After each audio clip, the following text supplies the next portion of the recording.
comercial da editora Contexto. Aqui do meu lado está a Luciana Pinsky, que é editora da Contexto, e ao lado dela está o professor José Luiz Fiorin, com quem a gente tem a honra de conversar. Boa parte de vocês já conhece o professor Fiorin, mas eu acho importante falar um pouquinho e dar um pouquinho os dados da biografia dele. Então, o professor José Luiz Fiorin é mestre, doutor e livre-docente pela USP, foi membro do Conselho Deliberativo do CNPq e representante da área de Letras e Linguística na CAPES. Tem um sem número de artigos publicados e diversos livros, entre eles As Astúcias da Enunciação, Introdução ao Pensamento de Bakhtin, Figuras de Retórica, Linguística, que é isso, e Argumentação, todos eles publicados pela editora Contexto. Nosso bate-papo hoje, a gente vai conversando, a gente tem por volta de 45 minutos, 1 hora talvez, para a gente bater papo. Quem tiver perguntas pode ir fazendo aí do lado, nos comentários, que a gente vai fazer as perguntas na medida em que a gente tenha possibilidade. Professor José Luiz Fiorin, bem-vindo. Gostaria de fazer, então, a primeira pergunta. Eu queria que o senhor falasse um pouquinho da sua carreira. O senhor é de Birigui e foi fazer uma faculdade em Penápolis, que é próxima de Birigui. Queria saber quando que o senhor decidiu, em primeiro lugar, fazer letras, por que em Penápolis, se realmente era a proximidade da sua cidade natal, enfim, contar um pouquinho da sua carreira. Bom, eu queria, em primeiro lugar, agradecer vocês pelo convite que me fizeram, pela honra que me dão de participar desta live e agradecer a todos os que estão assistindo a esse evento. Bom, eu não pretendia fazer letras na vida, eu pretendia ser advogado. E eu tinha me inscrito para o vestibular na Faculdade de Direito do Largo de São Francisco, quando meu pai, que era um sitiante, digamos, perdeu o que tinha numa quebra de safra, essas coisas que aconteceram, e eu voltei para Birigui e eu fui obrigado a arrumar um trabalho para ajudar em casa e tal. Bom, aí abriu um curso de letras em Penápolis e eu resolvi, para não ficar sem ter o que fazer à noite, resolvi começar a fazer esse curso de letras.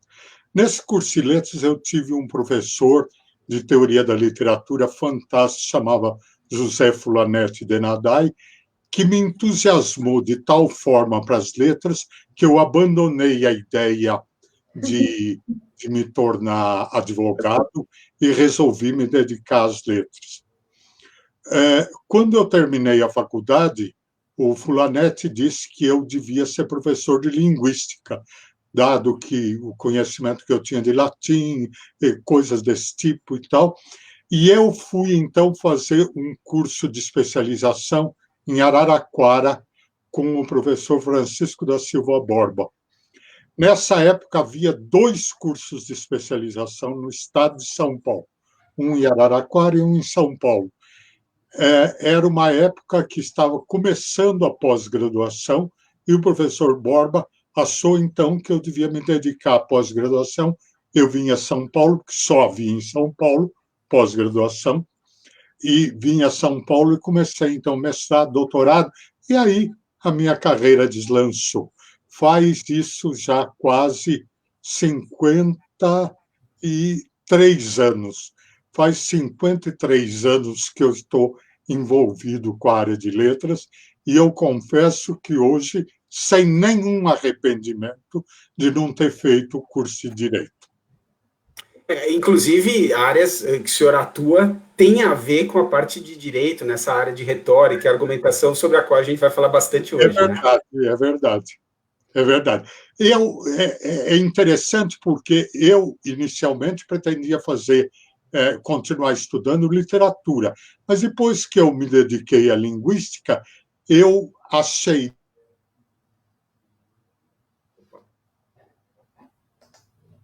Acho que estamos tendo um probleminha técnico, pessoal. Pedir para o professor talvez voltar. Professor Fiorin, travou aqui o contato com o professor Fiorin. Pessoal, vocês perdoem a gente um minutinho, a gente vai entrar em contato com ele para tentar restabelecer essa conexão, tá? Um minutinho que a gente... Acho que eu vou sair, então. Não, pode ficar, Lu. Fica aqui que a gente vai tentar restabelecer.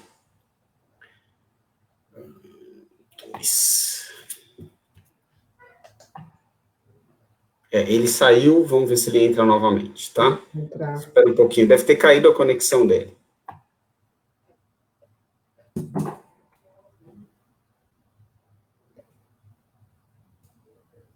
Enquanto isso, a gente já vai vendo as perguntas, então quem quiser aproveitar esse momento para já fazer as perguntas, a gente daqui a pouco... Opa, professor,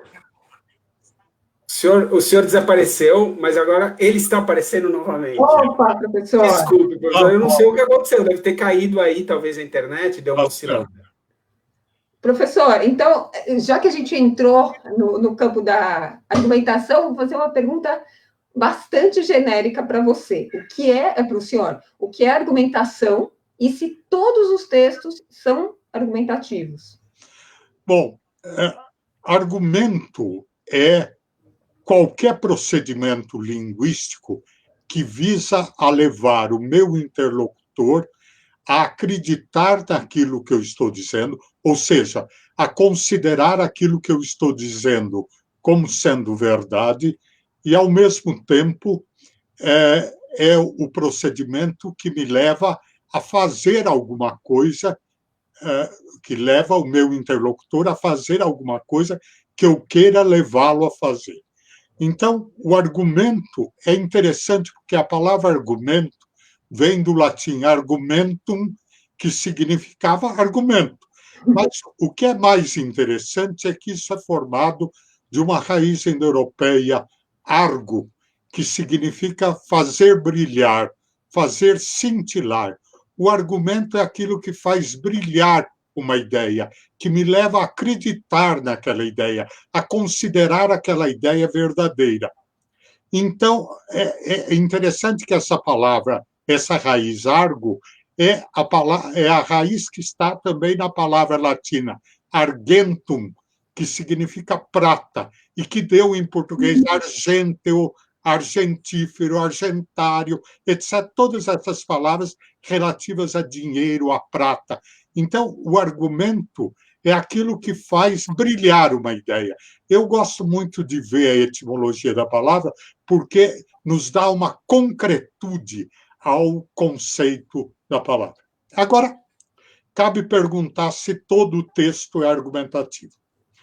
Alguns textos se apresentam como explicitamente argumentativos. Por exemplo, um editorial de jornal.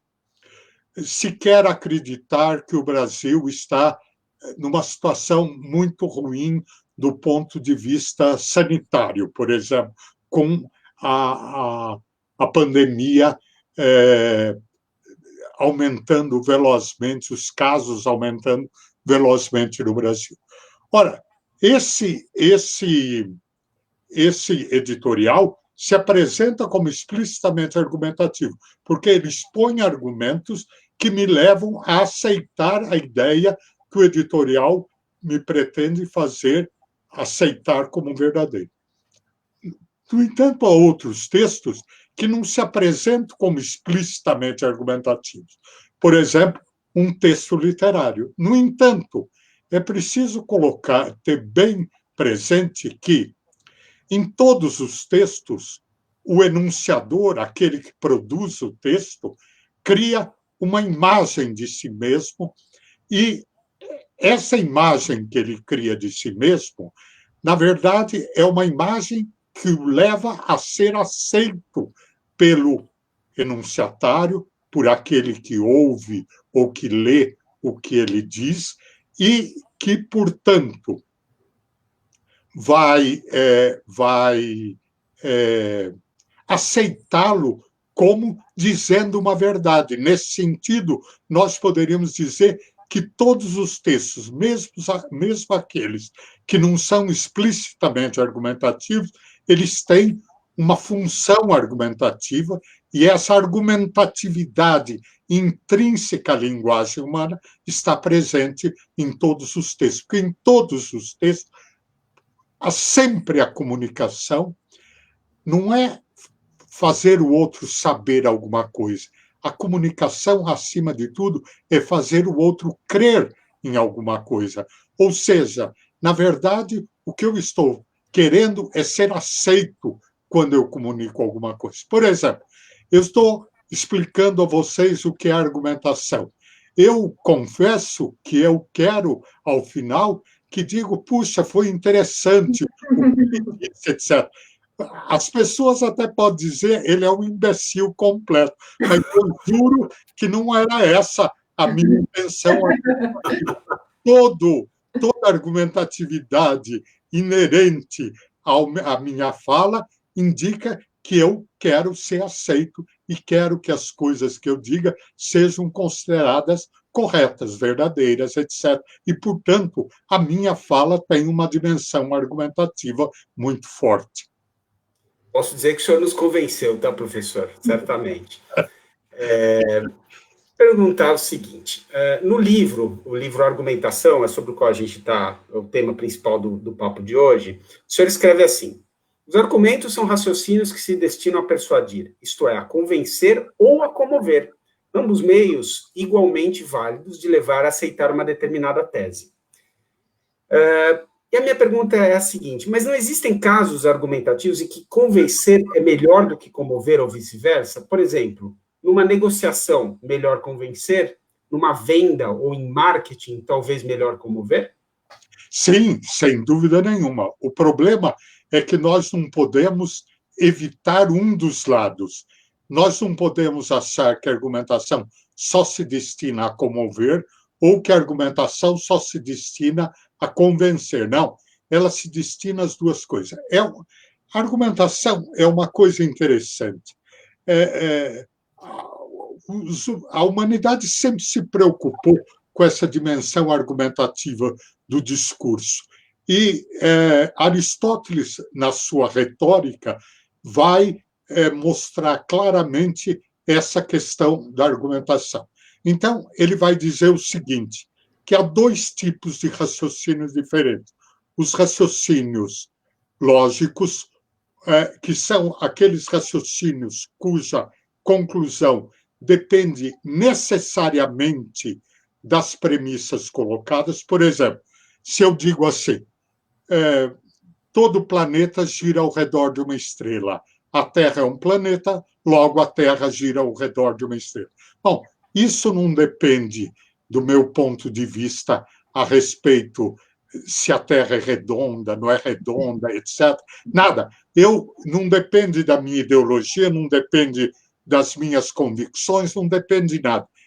Esse é um raciocínio necessário, o que significa que a conclusão decorre necessariamente das premissas colocadas. De outro lado, há os raciocínios preferíveis, ou seja, aqueles que, apesar das premissas colocadas, eu não tenho uma decorrência lógica necessária. Por exemplo, eu poderia dizer assim, todo professor trabalha muito. Pedro é um professor, logo Pedro trabalha muito. Ora, não é logicamente verdadeiro que todo professor trabalha muito, nem é logicamente verdadeiro que, pelo fato de Pedro ser professor, ele trabalha muito e assim por diante. No entanto, é um raciocínio provável, é um raciocínio possível, é um raciocínio preferível. Esses raciocínios, Aristóteles chamava raciocínios preferíveis. E eram esses raciocínios preferíveis que ele diziam que era da ordem da argumentação. Portanto, eles estavam muito mais voltados, eles estavam perto de convencer, mas mais voltados para o comover. Mas hoje nós consideramos os dois tipos de raciocínios como sendo de ordem argumentativa, tanto os raciocínios lógicos quanto ou os raciocínios necessários, quanto os raciocínios retóricos ou os raciocínios preferíveis. Então, o que eu queria dizer é o seguinte, veja, comover é alguma coisa muito importante, porque a gente entende comover como levar alguém a chorar. Mas não é só isso, é emocionar alguém por causa de alguma coisa. Por exemplo, parece espantoso hoje verificar que nós temos governantes que não têm nenhuma comoção diante das pessoas morrendo de Covid-19. Isso é uma coisa chocante. Não é possível que as pessoas não tenham empatia. E, portanto, o comover é um dos elementos importantes do raciocínio, ao mesmo tempo que convencer é muito importante. E, como você disse, em algumas ordens discursivas, nós trabalhamos muito mais com o comover do que com o convencer. Em outras ordens discursivas, nós trabalhamos muito mais com o convencer do que com o comover. Por exemplo, numa negociação em que eu faço uma venda, certamente o convencer vai despontar. Mas se eu puder comover alguém dizendo para um livreiro, você precisa ajudar a editora, etc., porque não é tão difícil, etc. Se isso servir para comover, válido também. Professor, por favor, me dê uma aula de como fazer isso. A parte de negociação, de convencimento, eu tenho uma certa experiência. Agora, na comoção, eu nunca tive sucesso. Ninguém nunca derramou uma lágrima ou demonstrou empatia por esse argumento, enfim. Mas posso tentar. Tá certo. Bom, eu não sei numa venda, porque eu sou um péssimo vendedor, eu não sei numa venda como eu poderia fazer isso. Professor, eu queria falar um pouquinho, o senhor citou Aristóteles, queria falar um pouquinho da persuasão, porque a persuasão, ela depende não apenas de bons argumentos, mas também de saber quem é, né, o auditório, quer dizer, para quem que eu estou me dirigindo, né, isso, e também a credibilidade do argumentador.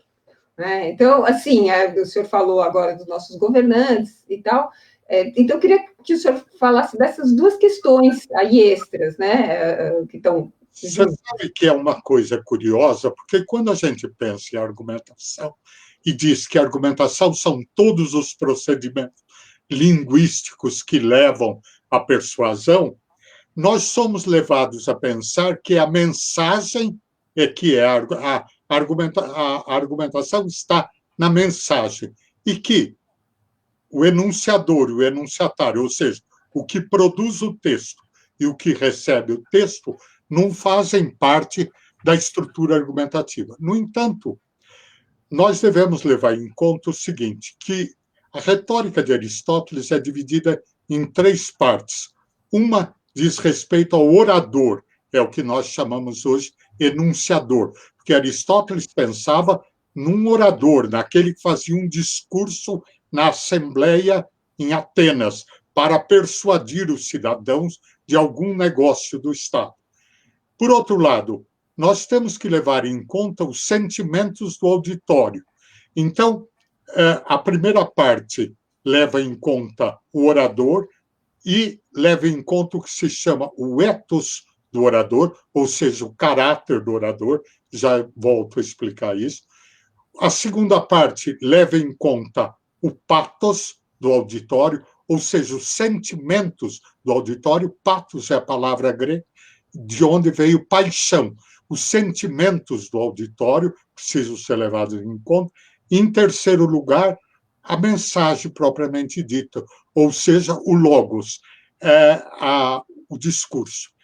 Então, vamos pensar, então, um pouco na questão do orador. Nenhum orador persuade se ele não tiver credibilidade com o auditório. No entanto, Aristóteles diz uma coisa muito interessante da retórica. Ele diz a credibilidade do orador, o ethos do orador, porque a credibilidade é o caráter do orador. É isso que eu manifesto no meu texto, no meu discurso. Ele diz, o caráter do orador não deriva de uma ideia prévia que o auditório tem a respeito do orador, mas deriva da força da palavra. O que quer dizer isso? Na medida que eu vou criando o meu discurso, eu vou dizendo ao mesmo tempo, eu sou assim, eu sou assado, etc. Por exemplo, eu poderia dizer que eu sou o melhor linguista do mundo, e vocês poderiam não acreditar no que eu estou dizendo. No entanto, e isso não ajuda em nada a credibilidade do orador, porque se eu dissesse isso, iam dizer, ele é um pretensioso.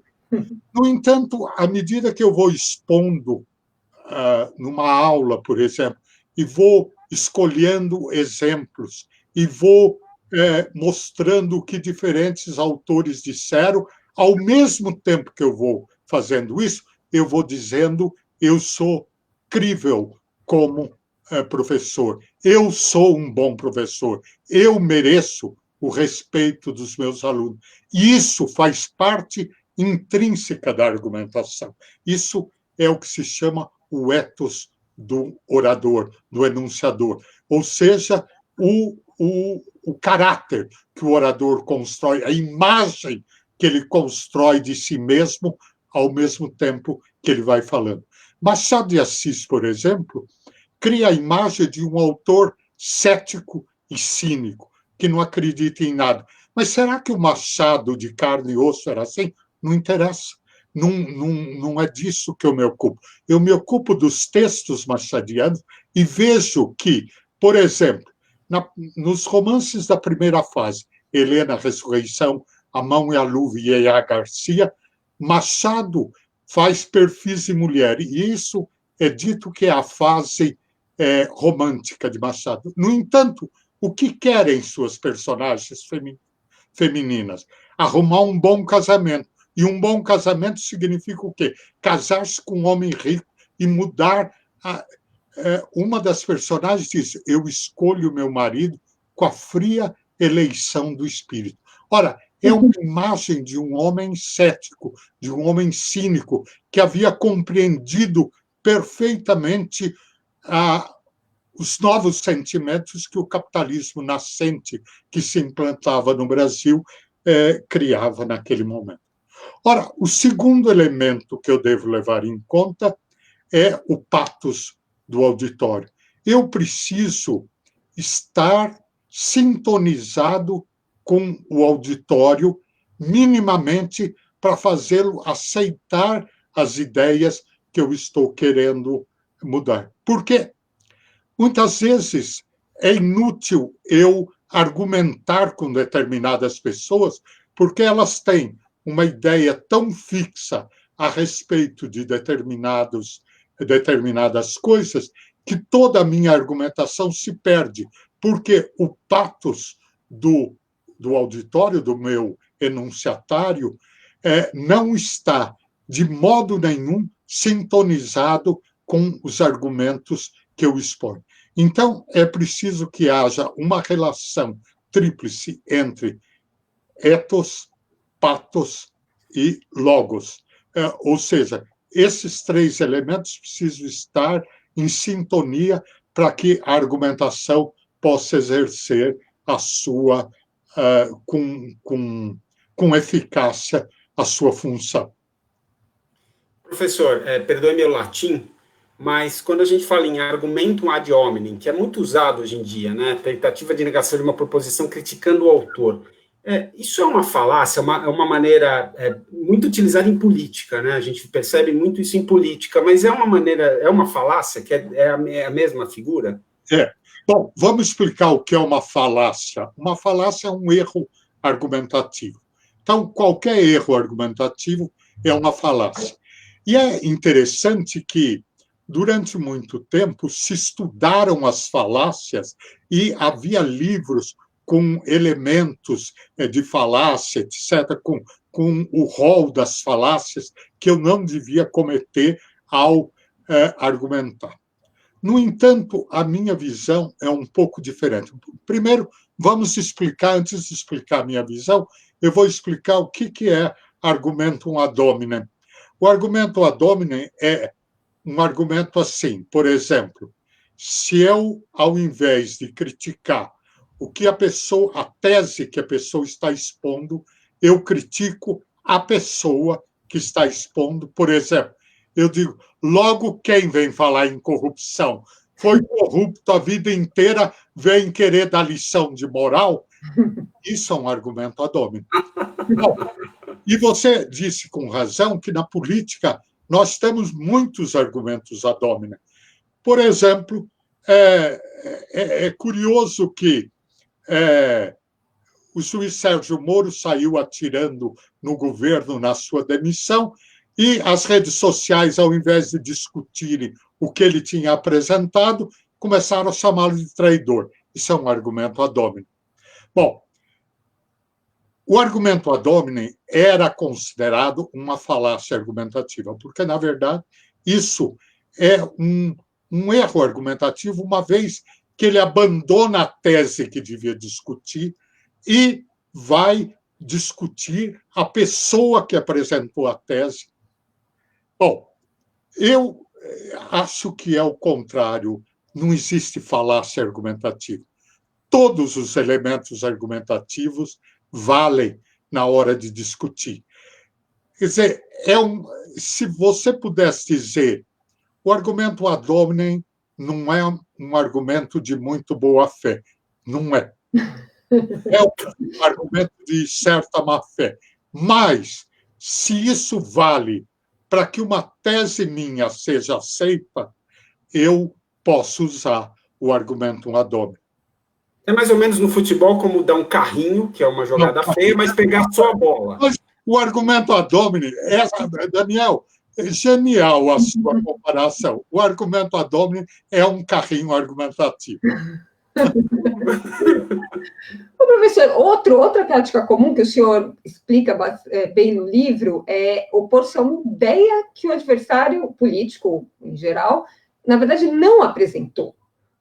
Então, eu queria que o senhor falasse um pouco como isso é feito e se isso costuma ser bem sucedido. Eu não entendi a primeira parte, Luciana. Você podia repetir? Que uma tática comum para ganhar uma discussão é opor-se a uma ideia que o adversário, na verdade, não apresentou. Isso é o máximo do carrinho argumentativo. Porque, veja, a professora Diana me contou uma fake news interessante, a professora Diana, que eu mencionei, assim, a professora Diana Luz Pessoa de Barro. Me contou uma fake news que uma pessoa disse que chá de erva doce cura Covid-19, uma vez que o Tamiflu é feito com erva doce, e, portanto... Bom, acontece que nunca ninguém disse que Tamiflu cura Covid-19. Portanto, você está levando ao extremo uma coisa. Veja os erros argumentativos que eu tenho aí. Eu estou dizendo que Tamiflu cura Covid-19, o que nunca ninguém disse que faz. Quer dizer, porque mesmo se eu negue, digo, mas não existe a quantidade de erva doce necessária. Ou, então, eu digo, Tamiflu não faz com erva doce. Bom, mesmo assim, eu estou aceitando a ideia de que Tamiflu cura Covid-19, o que é um erro argumentativo. Quer dizer, isso é muito comum as pessoas começarem a discutir coisas que você nunca disse. Esse caso que a professora Diana mostrou é um caso muito interessante, porque as fake news estão cheias de coisas feitas desse tipo, de eu começo a discutir teses indevidas. São teses que não foram apresentadas e que, portanto, não poderiam estar sendo discutidas.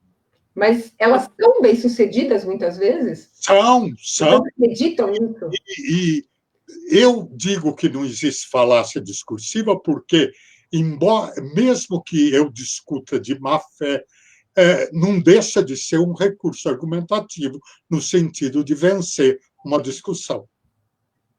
Professor, eu vou dar uma colherzinha de chá para o pessoal que está perguntando. Tem muitas perguntas, a gente não vai conseguir fazer todas, mas vamos fazer todas as possíveis, tá? A Carol Reis, ela coloca assim, que o senhor é uma lenda, além de uma simpatia. Professor, qual a relação se daria entre raciocínio preferível e doxa? Doxa? Doxa?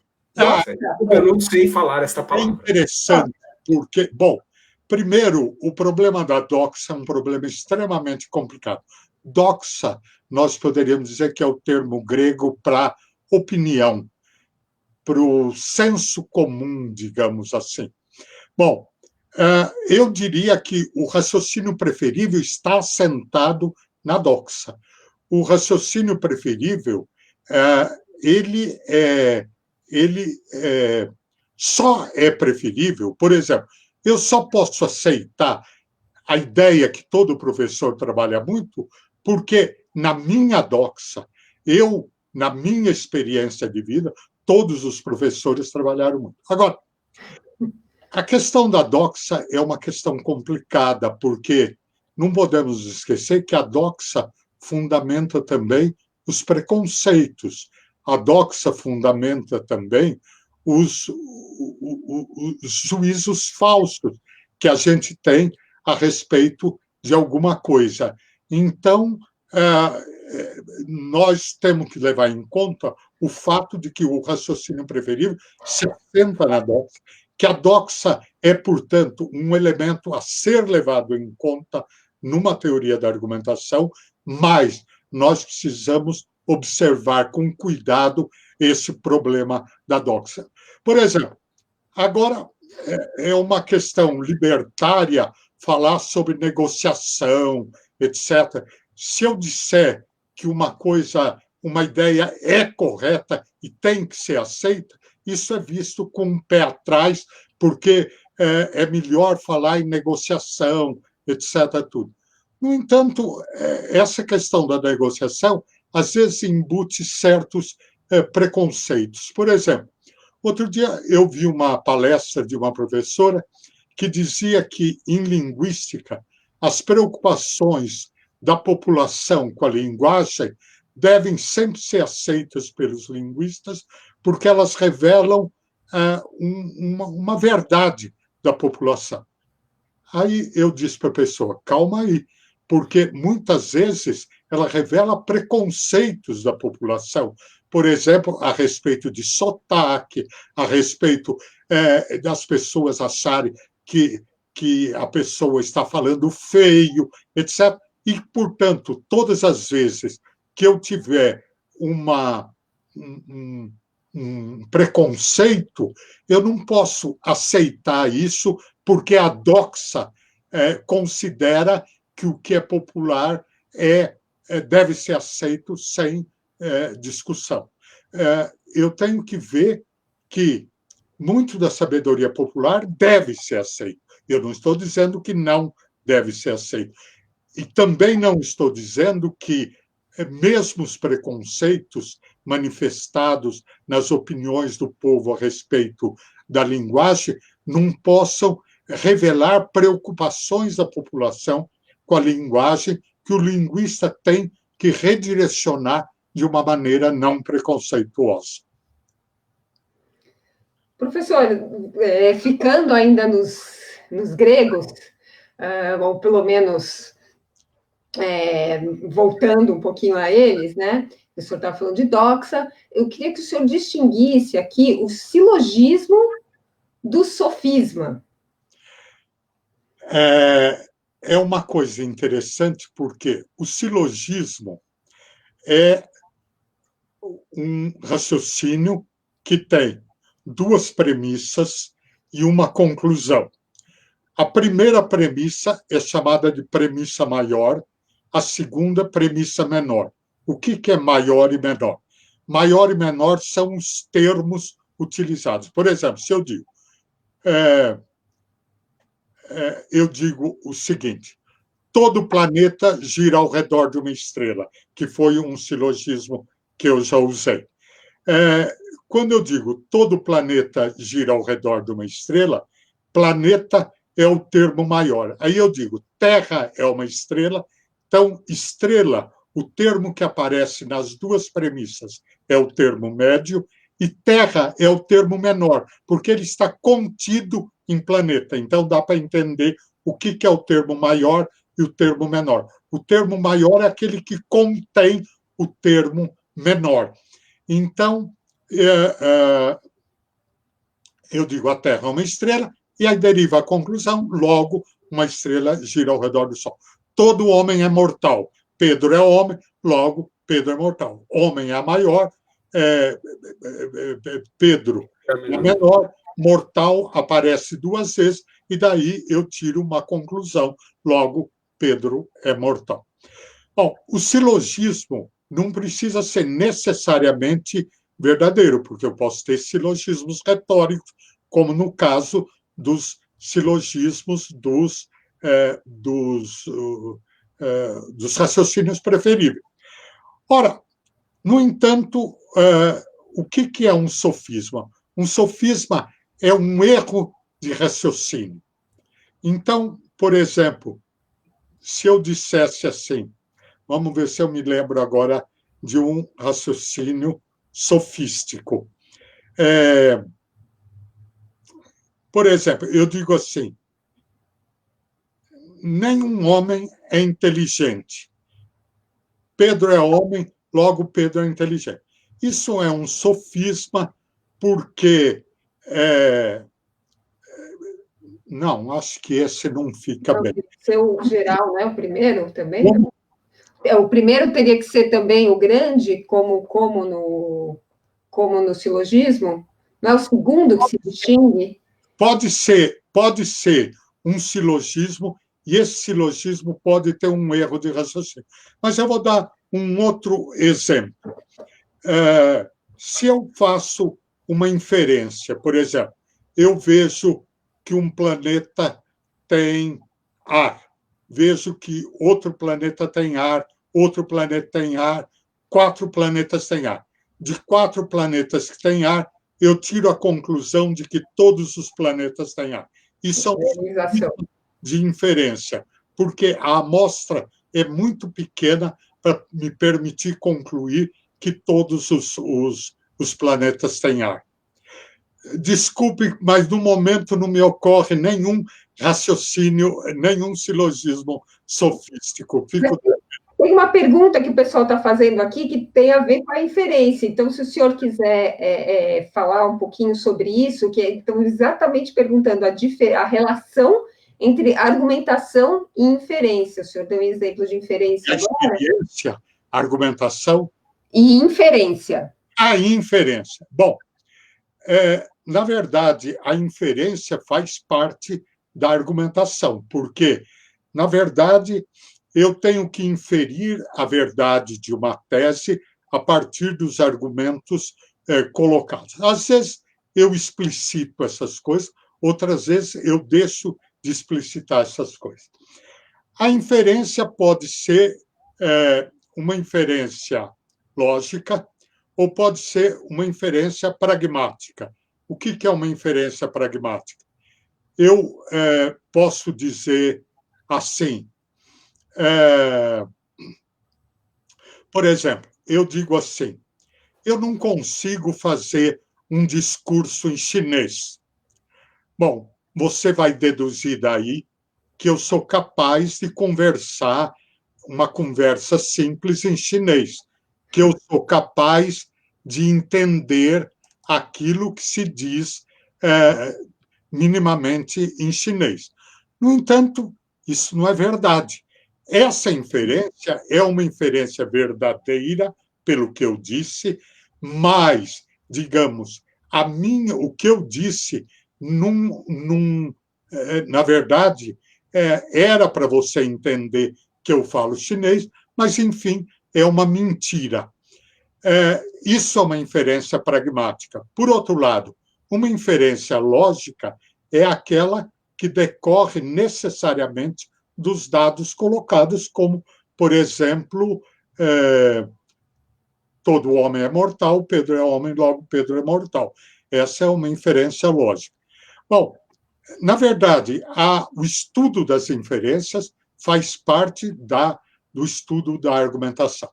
É curioso porque hoje a literatura policial é uma literatura extremamente importante no mundo, porque a quantidade de romances policiais que se publicam é muito grande e alguns romances policiais são de uma qualidade literária grande. E é curioso, porque o romance policial se baseia em inferências do detetive. Poirot, por exemplo, detetive importante de Agatha Christie, ele vai fazendo inferências a partir de elementos que aparecem. Um vidro de esmalte que não devia estar caído embaixo do... Depois, o não sei o quê, e ele vai inferindo até chegar na conclusão de quem é o assassino. O romance policial é um romance argumentativo por excelência, que explica bem como se fazem essas coisas. Professor, método socrático é uma forma de argumentação? Bom, o método socrático é a maiêutica. Maiêutica, em grego, significa dar à luz. É gozado que todos os termos que para nós são de alta cultura, em grego, significavam coisas da vida prática e depois passaram para a alta cultura. Bom, o que o método socrático procura fazer, segundo dizia Sócrates, era retirar da pessoa aquilo que ela já conhecia e que ela não tinha consciência de conhecer, e com perguntas ele vai chegando, levando a pessoa a fazer uma determinada conclusão. Eu diria que isso é um elemento, sim, argumentativo. Porém, é preciso levar em conta que o método socrático, tal como foi apresentado por Platão, porque Sócrates nunca escreveu nada. Sócrates aparece nos diálogos de Platão. Platão tinha uma ideia muito diferente da ideia de Aristóteles a respeito da verdade. Quer dizer, enquanto para Sócrates a verdade estava no mundo das ideias, o topos uranós, e havia, digamos, elementos universais que davam a ideia de verdade, então nós podemos dizer que a verdade está muito mais no raciocínio, na experiência, e, portanto, não existem ideias universais no sentido platônico. Há uma diferença, e eu acho que, por uma teoria da argumentação, é melhor seguir a teoria aristotélica do que seguir a teoria platônica. O senhor acha que essa concepção diferente dos dois tem a ver também com a forma como eles escreveram, né? Porque Platão escrevia em diálogos, né? E o Aristóteles não. Exatamente a ver com a ideia que eles tinham a respeito dessas coisas. Por exemplo, você pega um diálogo de Platão como Crátilo, por exemplo, onde ele vai discutir se o signo é motivado ou arbitrário. Bom, se bem que essa ideia de motivado e arbitrário são termos modernos, mas é isso que ele está discutindo. Ou, em outras palavras, se o que por exemplo, a palavra mar lembra o significado de mar, essas duas coisas são discutidas no Crátilo, e Saussure afirmou que o signo é arbitrário, ou seja, nada no significante, no plano sonoro, lembra o conteúdo do signo. No entanto, um autor como Roman Jakobson, por exemplo, mostra que há uma certa motivação na linguagem, embora ele concorde com a ideia saussuriana. de que o signo é arbitrário, ou seja, não há nada no som que lembre o significado. Mar podia chamar caneta, por exemplo, e não alteraria nada se fosse assim que fosse chamado, mas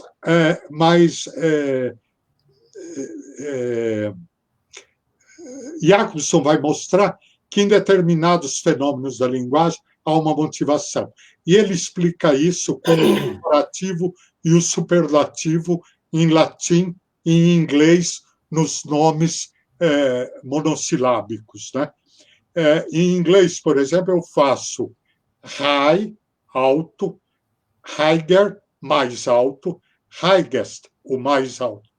Em latim eu faço altos, altior, mais altos, altíssimos. Aí ele diz assim, é curioso, porque em língua nenhuma em que eu faço comparativos e superlativos sintéticos, o comparativo e o superlativo são menores que o normal do adjetivo. Eu tenho high, higher, que é mais alto, eu aumento o plano sonoro. E highest, eu aumento ainda mais o plano sonoro. Altos, altior, altíssimos. Em português, o superlativo pobre, paupérrimo, doce, dulcíssimo, e assim por diante. Então, Aristóteles vai dizer, Aristóteles, Jacobson vai dizer, há uma relativa motivação na linguagem. Uma pergunta aqui do Jorge. Boa tarde. Como relacionar e diferenciar os conceitos... Opa, sumiu a pergunta do Jorge. Opa! E diferenciar os conceitos de argumentação e persuasão. Persuasão pressupõe necessariamente argumentação? Persuasão pressupõe argumentação. A persuasão é o resultado do ato argumentativo. Portanto, eu tenho que fazer um ato persuasivo. Lembre-se bem que a argumentação é uma coisa muito ampla. Eu já disse a vocês, o ethos do enunciador, do orador, o patos do auditório, todos os procedimentos linguísticos do logos, tudo isso faz parte da argumentação. O resultado do ato argumentativo é a persuasão. Eu preciso explicar isso daí para minha mulher também, tá? Porque de vez em quando eu argumento e não consigo persuadir. A argumentação não anda muito boa, Daniel. Ou o problema é no emissor também, né? Vai ver que é isso, sei lá. Credibilidade. Professor, agora uma pergunta um pouquinho mais ampla. A linguagem reflete a ordem do mundo ou é autônoma em relação a ela? Tem a ver com o que o senhor estava explicando agora há pouco. É uma coisa interessante, porque, na verdade, o senso comum pensa que a linguagem reflete a ordem do mundo. Mas, na verdade, a linguagem é uma maneira de categorizar o mundo. A linguagem não reflete a ordem do mundo. É o contrário. A linguagem é que categoriza o mundo. Veja, se a linguagem refletisse a ordem do mundo, aprender uma língua estrangeira seria muito fácil, porque cada termo da língua que eu falo seria correspondente a um termo na língua que eu estou aprendendo. E, portanto, seria fácil. Ora, não é isso. Aprender uma língua estrangeira é aprender uma outra forma de ver o mundo. Vamos pegar um exemplo. A palavra terra, em português, pode significar o planeta Terra, pode significar o chão, e pode significar, por exemplo, o lugar onde eu nasci, a terra em que eu nasci, por exemplo, o lugar em que eu nasci. Então, nós vamos verificar, então, que se eu pego em inglês, eu vou ter que aprender 3 palavras diferentes. Porque se eu quiser falar do planeta Terra, eu não posso falar land, eu tenho que falar earth. Se eu quiser falar da terra em que eu nasci, Pois é, minha terra tem palmeiras onde canto sabino. Essa terra é land, não é earth. E se eu quiser falar do chão, eu posso falar dirt. Veja, são coisas diferentes, mas também do inglês para o português eu vou ter coisas diferentes. Por exemplo, em português eu posso usar porco ou carneiro. Vamos pegar porco, que é bastante conhecido. Eu posso usar tanto no sentido de animal, e dizer o porco está no chiqueiro, quanto no sentido de um prato preparado com carne de porco.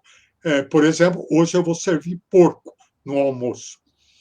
Em inglês, as duas palavras são diferentes, porque no primeiro caso eu tenho pig, no segundo caso eu tenho pork. Então, veja, na verdade, falar uma língua é categorizar o mundo de maneira diferente, é aprender uma nova maneira de categorizar o mundo. Portanto, argumentar não é refletir a realidade, é falar sobre a linguagem, é falar sobre essa categorização do mundo. E, portanto, eu não posso dizer que a linguagem seja um reflexo do mundo. A linguagem é autônoma em relação ao mundo. E veja, isso é muito importante, porque se eu dissesse que a linguagem reflete a ordem do mundo, eu ia dizer que a linguagem é natural. Ora, a linguagem não é natural. A linguagem é um objeto cultural construído pelo ser humano e, portanto, é um objeto criado pelo ser humano e, portanto, a linguagem é, antes de tudo, cultural, é um instrumento cultural. Professor, o senhor diz que o enunciador, ao construir seu discurso, edifica também uma imagem de si. Então, quer dizer que a gente consegue desmascarar alguém pela sua fala, que uma boa análise, né, uma boa análise de discurso, desvenda o conteúdo não explícito de qualquer pessoa? Sabe, há uma coisa interessante, existe uma coisa que se chama linguística forense. E uma das coisas que a linguística forense faz é perícia de autoria. Verificar se o texto escrito por um autor é dele mesmo ou de outro. Para isso, eu preciso ter o quê? Eu preciso ter textos vários que esse autor tem escrito e textos do autor que eu desconfio que foi o autor daquele texto. Por exemplo, vou contar um caso de uma perícia estilística que eu fiz junto com a professora Diana Luz Pessoa de Barros. Havia uma discussão de uma herança num tribunal do Brasil. E o advogado de uma parte achava que as sentenças do juiz estavam sendo escritas pelo advogado da parte contrária. E nós mostramos que era possível isso, porque era muito diferente o estilo, ou seja, os traços de escrita dos textos que o juiz havia escrito e muito semelhantes aos do advogado da parte contrária. Então, é possível desmascarar alguém. Agora, não é um trabalho fácil e nem sempre é um trabalho que importa muito. Bom, isso é um aspecto do desmascarar alguém. Agora, há um outro. Eu posso construir um ethos e depois verificar que aquele ethos não é verdadeiro. Por exemplo, eu posso ter um político que se apresenta sempre como alguém muito bonachão, boa praça, etc. Tal.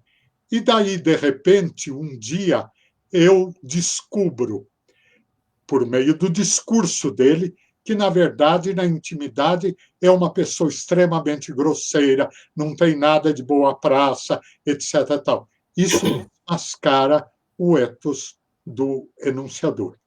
Agora, O problema é que o ethos da fala importa, sim, quando eu tenho uma convivência maior com a pessoa e vou verificar que a imagem que ela construiu não é uma imagem verdadeira. Nós nunca podemos nos esquecer de que eu só conheço de outras pessoas aquilo que elas deixam conhecer. Eu não conheço nada que uma pessoa não deixe conhecer pelo discurso. Discurso no sentido amplo, gestos, tudo isso. Quer dizer, é só o que a pessoa me deixa conhecer. E é por isso que, por exemplo, numa separação de casal depois de longos anos, nós que somos, por exemplo, amigo de um casal que está se separando, ouvimos do marido, eu não conheço essa mulher, não é com essa mulher que eu me casei. E a mulher diz a mesma coisa a respeito do marido. Eu não conheço esse homem. Claro, porque eu só conheço aquilo que a pessoa deu a conhecer dela, do ethos que ela construiu ao longo da sua vida. Professor, só uma perguntinha rápida. Em qual dos seus livros, a Sandra pergunta em quais dos seus livros ela encontra intencionalidade discursiva? Bom, a intencionalidade discursiva aparece nesse argumentação, que acho que está aparecendo aí na tela. Há uma passagem que eu falo sobre intencionalidade discursiva. Agora, eu queria dizer uma coisinha a respeito de intencionalidade discursiva. Intencionalidade não pode ser entendido só como entendia a retórica clássica, porque a retórica era uma arte. O que significa arte na antiguidade greco-romana? Arte era um conjunto de ensinamentos que nos levava a fazer determinada coisa. Portanto, a retórica era uma arte, o que significa que a construção argumentativa era entendida sempre como intencional, no sentido de que era uma coisa consciente. Ora, não é só isso. Na verdade, eu argumento também, às vezes nem tendo consciência do tipo de argumento que eu exerço. Na verdade, a intencionalidade argumentativa deve ser entendida como a direção de sentido que leva um determinado argumento. Não deve ser entendido só que o argumento é alguma coisa consciente. Ele pode ser consciente, mas pode, às vezes, não ser consciente. Na minha fala, eu vou argumentando em favor de determinadas coisas das quais eu não tenho consciência, e o outro conclui coisas e eu preciso depois dizer se é, se não é, etc. Professor, a gente tem uma quantidade de perguntas aqui bastante grande. Eu vou falar uma rapidinha, não sei quanto tempo mais a gente vai ter. A diferença, o Alexandre pede que o senhor fale um pouquinho da diferença entre sedução e persuasão. Entre transmissão... Sedução e persuasão. Sedução é uma maneira de argumentar.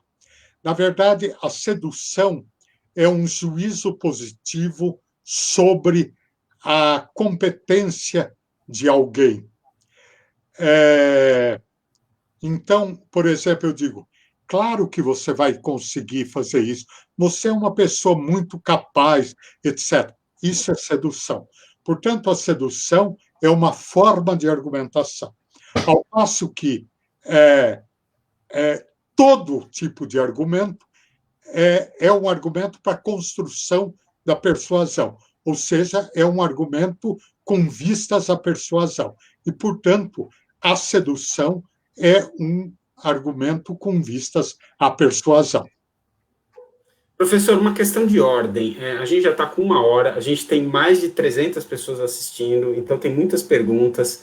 Eu gostaria de saber se o senhor consegue ficar mais um tempinho com a gente, porque, assim... Consigo, sim.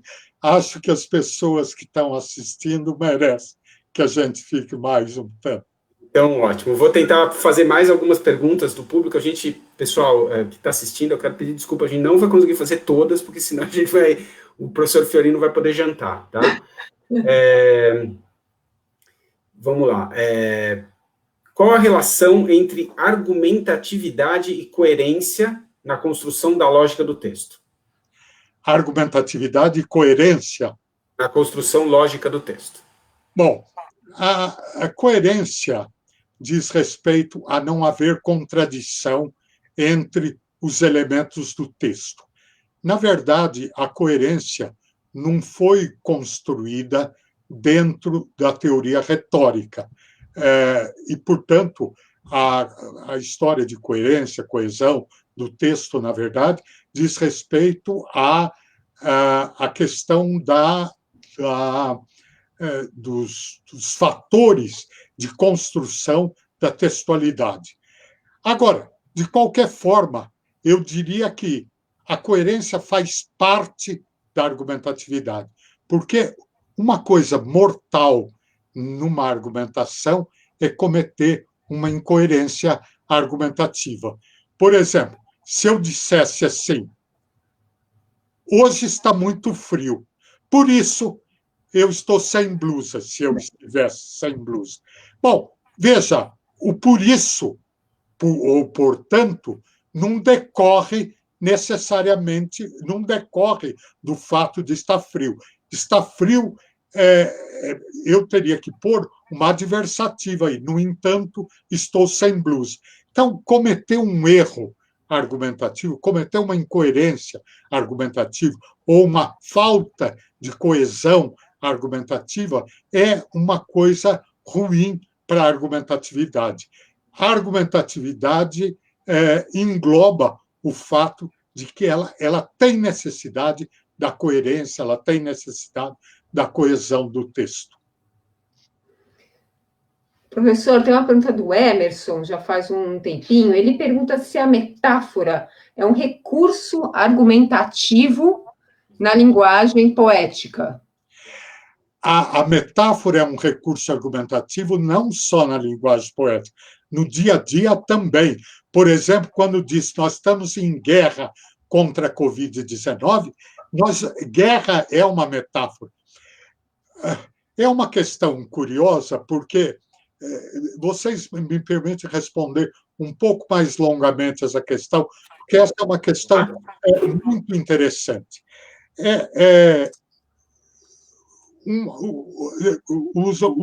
Os rhétores antigos estudaram as qualidades do texto, e uma dessas qualidades era o ornatus.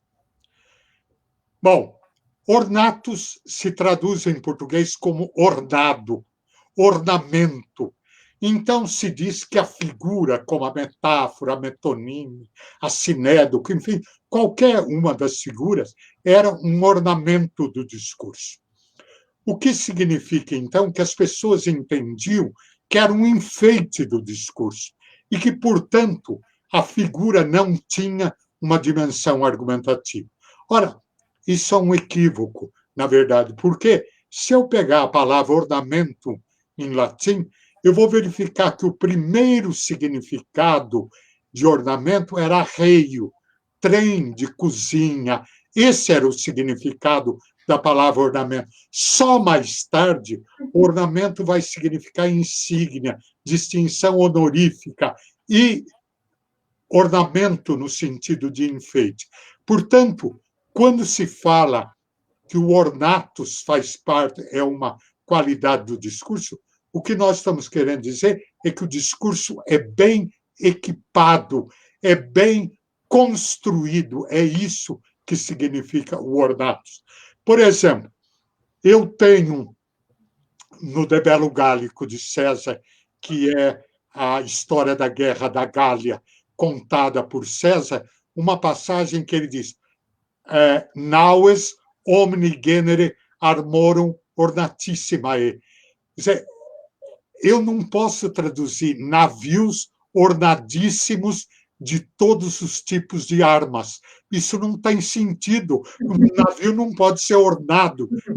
Um navio não é enfeitado de armas. Um navio equipadíssimo de todos os tipos de arte. Então, quando eu penso na figura, eu tenho que pensar que a figura faz parte da boa construção do discurso e, portanto, toda figura tem uma dimensão argumentativa. A metáfora tem uma dimensão argumentativa. A metonímia tem uma dimensão argumentativa. Todas as figuras têm uma dimensão argumentativa. Uma pergunta do Carlos. Professor, podemos, então, segundo a Mossi, partir da ideia de que o dissenso é constitutivo de toda argumentação, dado que para cada discurso haveria um contradiscurso, antifonia? Isso é um elemento extremamente importante da retórica. Quando a retórica surge, uma das questões importantes que a retórica constrói, além do princípio do preferível, é o princípio da antifonia. E o que é o princípio da antifonia? Que todo discurso se desconstrói com outro discurso. Ou seja, a cada ponto de vista, a cada tese manifestada por um discurso, existe um ponto de vista contrário a esse discurso. Isso é o princípio da antifonia. Por exemplo, os sofistas diziam assim: uma pessoa está num estádio assistindo a uma competição de lançamento de dardos. O lançador de dardos lança um dardo e ele machuca um espectador. De quem é a culpa? Tese 1. A culpa é do lançador de dardos, que não tinha habilidade suficiente para lançar o dardo de maneira correta e, portanto, ele deve uma indenização ao espectador. Tese 2, a culpa é do espectador, não é do lançador de dardos, porque existem regras muito estritas sobre os lugares onde deve-se colocar os espectadores numa competição de lançamento de dardos. Isso é o princípio da antifonia. Esse é o princípio basilar do direito, é o princípio do contraditório.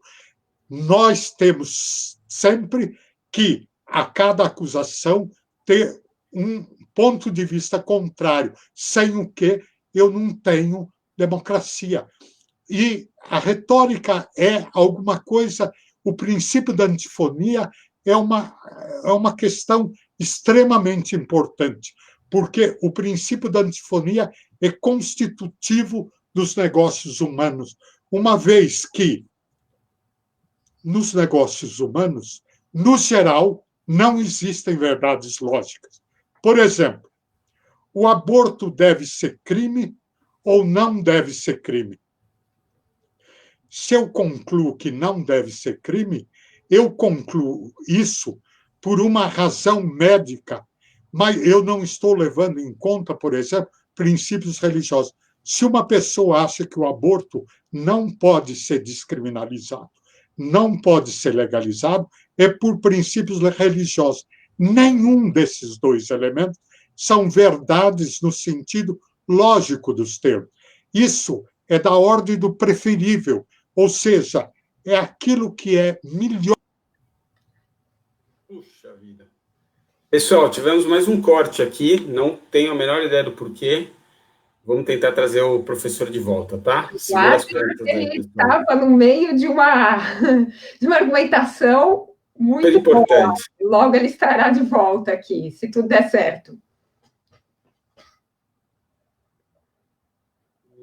Tá, pessoal? Não nos abandonem ainda.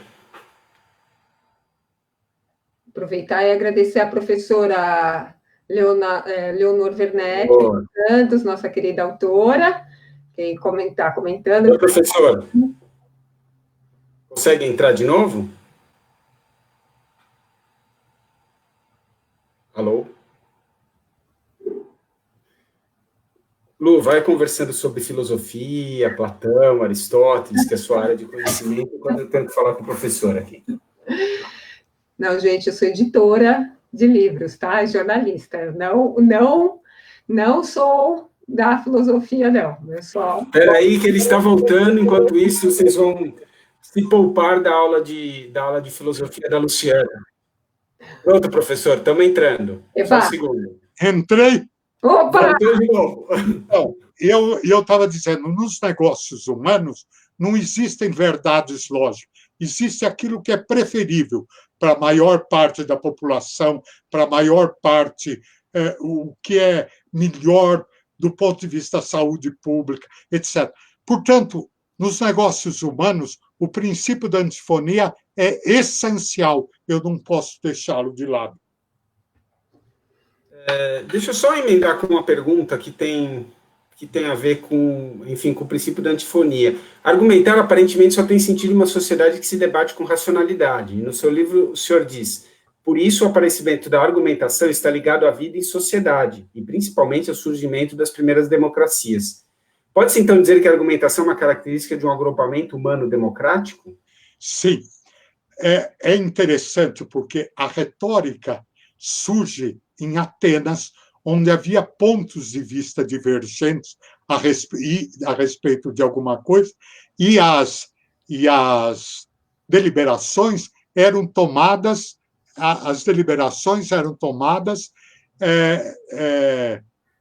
democraticamente. Quer dizer, democraticamente, de acordo Os cidadãos, né? Ateniense. Só votavam os homens e só os livres. Quer dizer, estavam excluídas as mulheres, os escravos.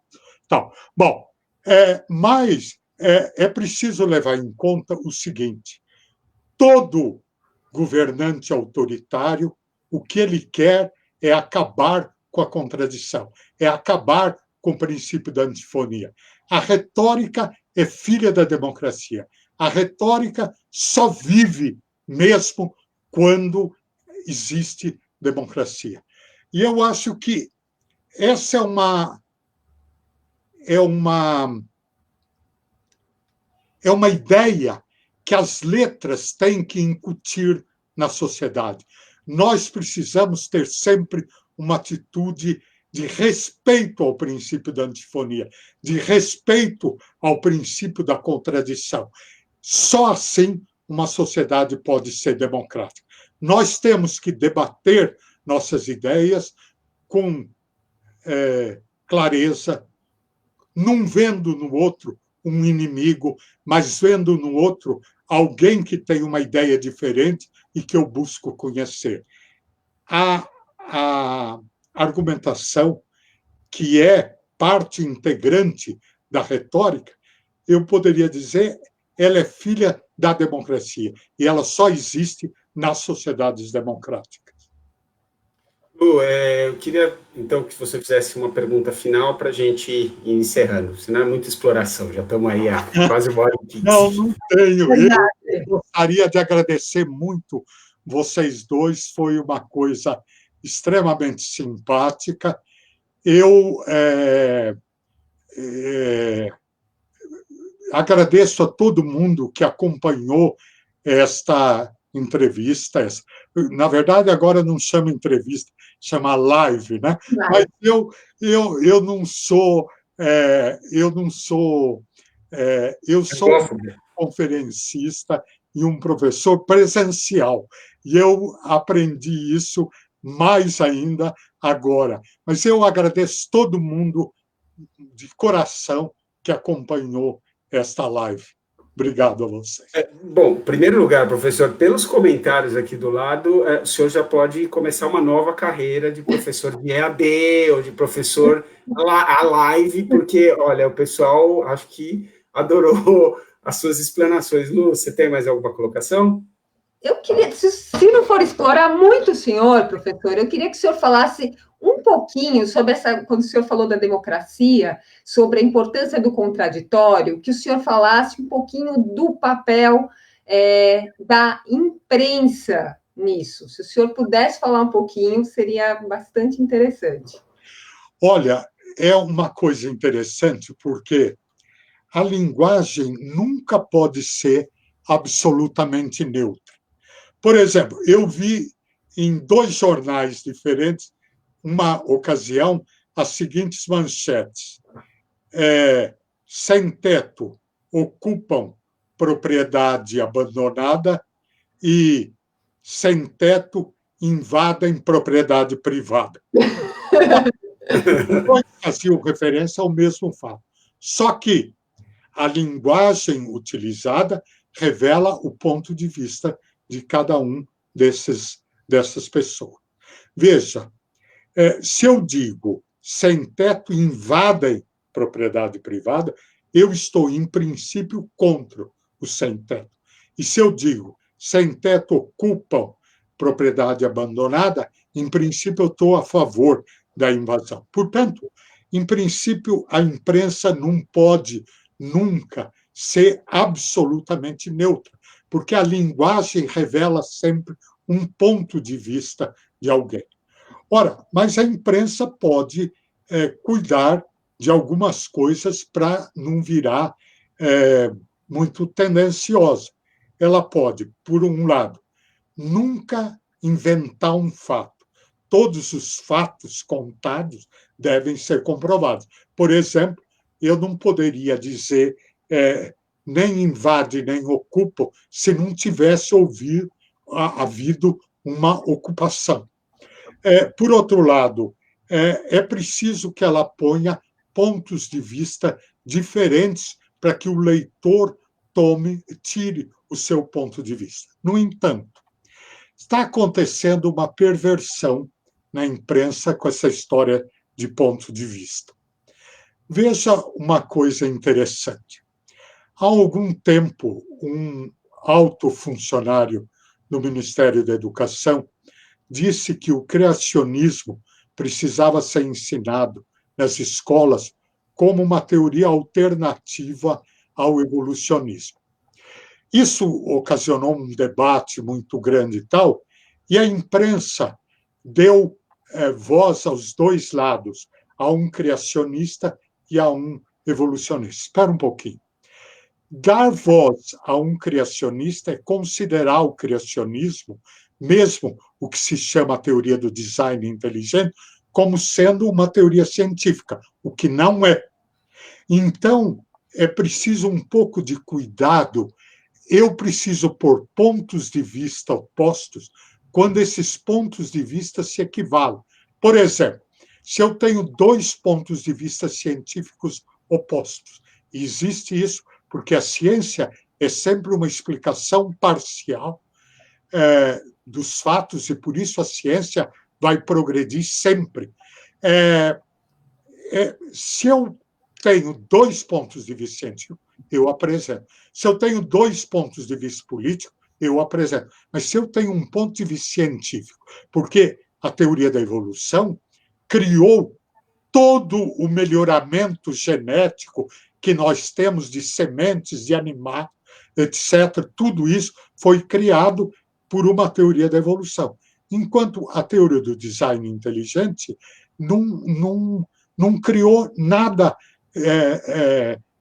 que tenha sido comprovado, não é alguma coisa que possa ter comprovação científica. Porque o que é o design inteligente? O design inteligente é que a criação não evolui à maneira que Darwin disse, porque existe o mundo foi criado com um propósito. E o propósito da criação do mundo é dado pelo princípio antrópico. O que é o princípio antrópico? O princípio antrópico é o princípio de que todas as leis da física foram criadas com vistas ao aparecimento do homem, do ser humano, que é o ápice da civilização. Isso é o princípio antrópico. E eles dizem que a evolução não podia operar por mutações pequenas, etc., baseado no que eles chamam de sistemas hipercomplexos, como o sistema de coagulação do sangue, onde se faltar uma enzima, o sangue não coagula. Então, mas isso nunca foi comprovado cientificamente. Na verdade, é curioso que, para eu dizer que a complexidade do mundo supõe a existência de um design inteligente, isso significa que, se existe um design inteligente, existe um desenhista inteligente. E Deus, de novo, aparece por baixo. Ora, mas isso é uma ideia dos séculos XII e XIII. No século XII, por exemplo, na Divina Comédia, há um terceto muito bonito de Dante, le cose tutte quante hanno ordine tra loro, e questa forma que l'universo adiu facsimiliano. Todas as coisas têm uma ordem dentro de si, e é isso que faz do universo uma coisa semelhante a Deus. Por outro lado, Santo Tomás de Aquino, na Suma Teológica, vai apresentar as provas da existência de Deus. A primeira prova da existência de Deus é a complexidade do mundo. Portanto, vejo que isso é uma ideia muito antiga e é uma ideia que não foi comprovada cientificamente e, portanto, a imprensa não podia pôr lado a lado o criacionismo e o evolucionismo, porque está dando um estatuto científico ao criacionismo que ele não tem. Tá bom. Pessoal, olha, gostaria muito de agradecer a presença de todos. Olha, muito obrigado, professor Fiorin. O senhor deu uma aula, o pessoal adorou. Infelizmente, a gente não conseguiu responder todas as perguntas, mas quem sabe a gente possa fazer outros mais para frente. Quem tiver interesse no livro do professor, ele está sendo vendido nos livros, né? Todos eles estão sendo vendidos na Amazon, tá? Nesse período em que as livrarias físicas estão fechadas. E também, quem quiser saber de próximas lives que a gente venha a realizar, nossa sugestão, além de se inscrever no Face, é também se inscrever no nosso site, porque a gente manda por e-mail. O velho e bom e-mail, ele costuma funcionar super bem, porque às vezes os posts do Face não atingem todo mundo. Então, quem quiser se inscrever no site, editoracontexto.com.br, a gente vai informar sobre novas lives que a gente pretende fazer. Professor, muitíssimo obrigado. Obrigado. Muitíssimo obrigada. Obrigado a vocês, obrigado a todos.